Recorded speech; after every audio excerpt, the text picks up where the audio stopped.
Hey guys, it is Campbell here.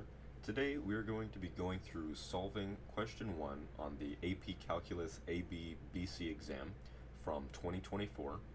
So the first question on these exams for the AB and BC is generally the same. Um, this first question is all content that is covered in AP Calculus AB. So we're going to go ahead and get started with part A. So the question says the temperature of a coffee in a cup at time t minutes is modeled by a decreasing differentiable function c, where c of t is measured in degrees Celsius. For 0 less than or equal to t, which is less than or equal to 12, selected values of c of t are given in the table shown. So part A says approximate c prime of 5 using the average rate of change of c over the interval from 3 to 7 inclusive. Show the work that leads to your answer and include units of measure. So this first question is super easy. It practically tells you the theorem that you're going to be using. It tells you to use the average rate of change of c over the interval from 3 to 7. So obviously what we're going to do is we're going to be using the average value theorem. Of course, it says the average rate of change. So we're going to use c of 7 minus c of 3 over 7 minus 3.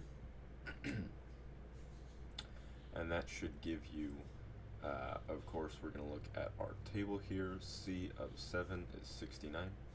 So we've got 69 minus C of 3, which is 85, over 7 minus 3. And that is, of course, going to be negative 16 over 4, which just simplifies down to negative 4. And remember, it is c prime of 5, and they want us to include units of measure.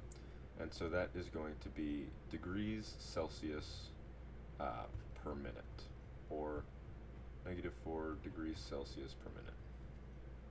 And this is going to be the answer to part A. So fairly simple. These first questions, I think they generally start out pretty simply, they are always, pretty much in every single question, there's going to be something related to theorem. So just make sure you have your theorems down. Remember ABT, IBT, the fundamental theorem, and I believe fundamental theorem shows up later on in this question. But for now, we are just going to move on to part B. Using a left Riemann sum with the 3 subintervals indicated by the data in the table to approximate the value of the integral from 0 to 12 of c of t dt, and interpret the meaning of 1 over 12 times the integral from 0 to 12 of c of t dt in the context of the problem. So they want us to approximate this integral by using a Riemann sum. Hopefully we're all familiar with using Riemann sums, so we know that this is approximately equal to, and it says to use a left Riemann sum, so we're going to start with the lefternmost values. It's going to be 100 times the length of the rectangle, which is of course going to be this subinterval right here, 0 to 3. And then 85, our next left side value, times 7 minus 3, plus 69 times 12 minus 7, our last subinterval. And so you should have 100 times 3 plus 85 times 4 plus 69 times 5. And this is, of course, going to give you 985. And so this is, once again, approximately the value of this integral. But it also wants us to interpret the meaning of this integral.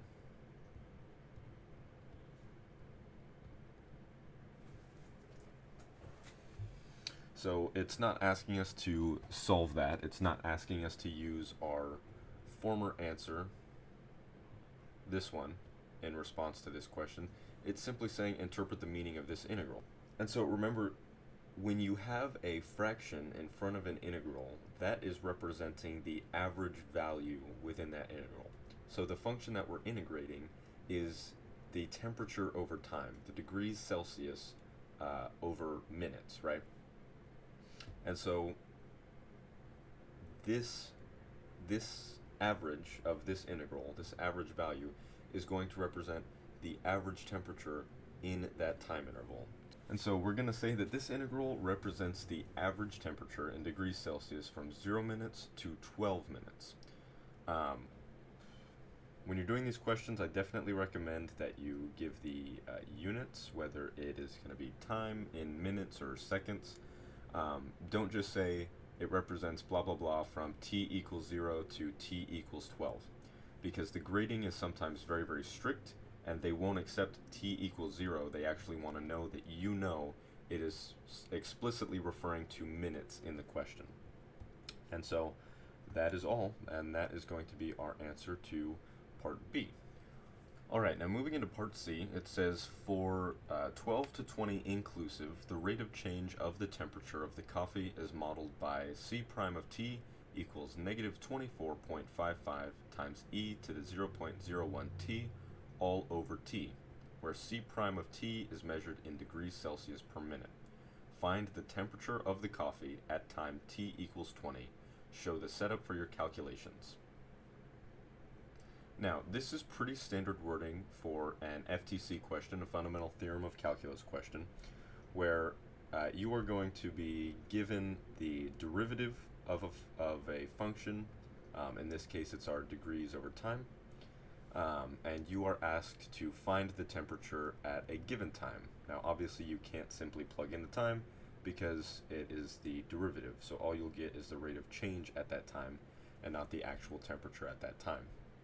So we know, thanks to the fundamental theorem, that this integral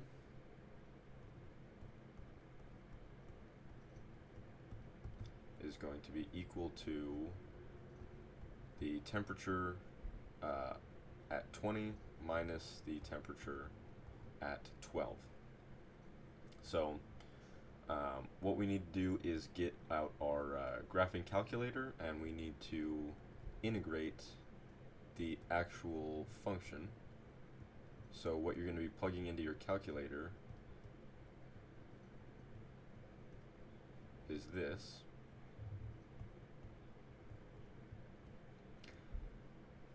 And that should give you approximately negative 14.67081. And remember, on the AP test, they only care about the first three, and you can round or truncate. So we know that negative 14.67081 is approximately equal to the temperature at 20 minutes minus the temperature at 12 minutes. And we know that this temperature at 12 minutes is 55 degrees Celsius.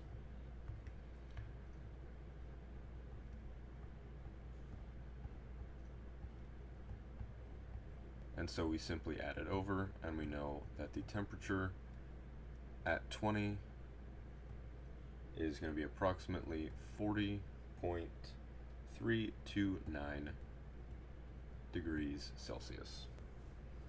And this should be all the work that you need, but remember, when it says show the setup for your calculations, you always want to have the integral. You don't necessarily have to have this function in your integral, even because it's part of the question and because it is defined in the question. You simply need the integral of whatever the function is defined as. Now, if it happened to say that the rate of change of the temperature is modeled by, and then it did not have this, you would need to actually plug in the function that it's showing you. But because it does define it as C prime of t, you're simply allowed to put in C prime of t. And then you need to have your limits expressed as the original function C of t. Alright, and now we can move on to the final part of the question, part D. For the model defined in part C, it can be shown that C double prime of t equals 0.2455 times e to the 0.01 t times 100 minus t all over t squared. For 12 to 20 not inclusive, determine whether the temperature of the coffee is changing at a decreasing rate or at an increasing rate. Give a reason for your answer. Now, we do need to be very careful because the wording of this question confuses students a lot of the times. So it says determine whether the temperature of the coffee is changing at a decreasing rate or an increasing rate, not whether the temperature of the coffee is increasing or decreasing, because then this second derivative would be useless. It would just be a distractor. But they generally don't give you distractors in the FRQs. So we know that a function of e, as long as the a value, which this is going to be our a value, is positive, we know that this is going to be greater than 0 for all real numbers. We know that what it's being multiplied by is going to be greater than 0 on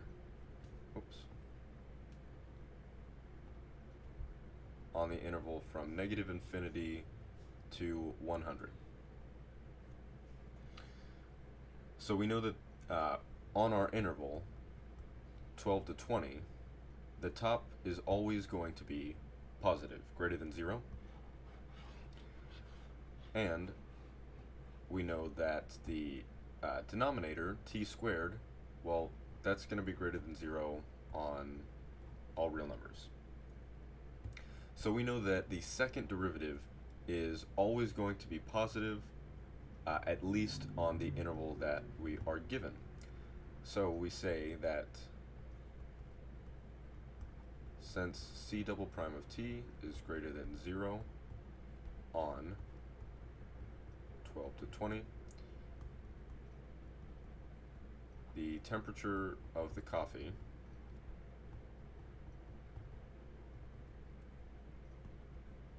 is changing at an increasing rate,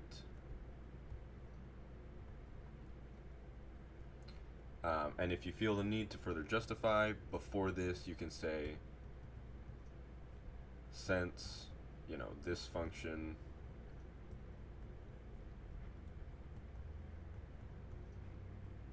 is greater than 0 on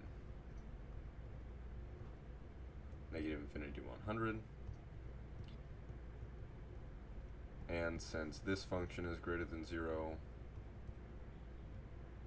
on negative infinity to infinity, we know that this whole function is greater than 0 on that interval. And then again say, since our second derivative is greater than 0 on the required interval, the temperature is changing at an increasing rate. So that's going to be all for the 2024 AP Calculus exam, question 1. I will be going through all of the questions on both the AB and the BC exam. If you are interested in me covering other exams, or if there are certain topics or problems that you want covered, please let me know in the comments. If you found this video useful or enjoyable, go ahead and leave a like and consider subscribing. It would greatly help out my channel. And we hope to see you guys next time. Thanks. Bye.